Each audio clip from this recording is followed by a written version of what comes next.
Hey there, Paul McGinnis here.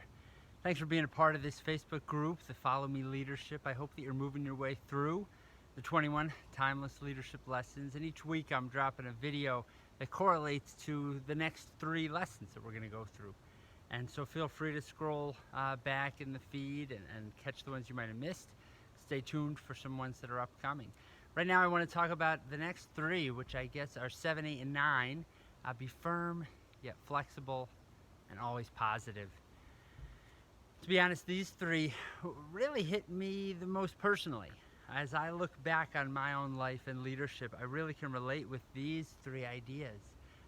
The first one, being firm, has to do with knowing what you're created to do, knowing what you are gifted for, what empowers you, what is life-giving, and kind of finding that lane where, man, when you are doing these kinds of things, good stuff happens, and God seems to use you in neat ways. And so I remember that. For me, I remember God really affirming some things that I was pursuing, helping me figure out what things are life-giving for me. And so I hope for you, you can find those things. You can ask other people to speak into that and help you figure that out. But the next idea is just as important. You know, I was able to lean into a lot of those things for certain seasons. But we're not only always going to get to do just the things that we're great at, just the things that we are empowered for. Sometimes we need to flex to the situation, right? Our churches are changing. Our businesses are changing. Our community, our world is constantly changing. And at different times, you're going to be called on to play different roles. And that was challenging at first, right? Because I had tied a lot of my identity to those particular things. But seeing that this was never about me. This was never about me building my kingdom.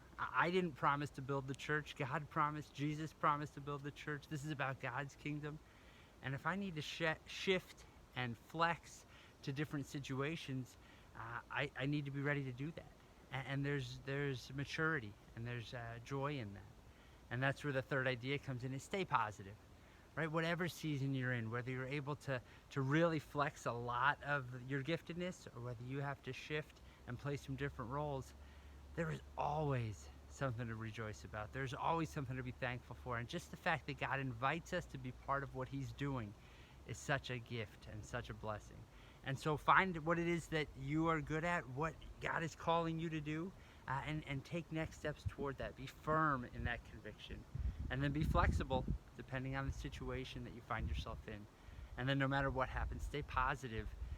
Continue to see the goodness of God and the blessings and opportunities in front of you. So I'd love to hear your response to these 3 ideas as you move through lessons 7, 8, and 9. So do that this week and then respond here on this page. Thanks, guys.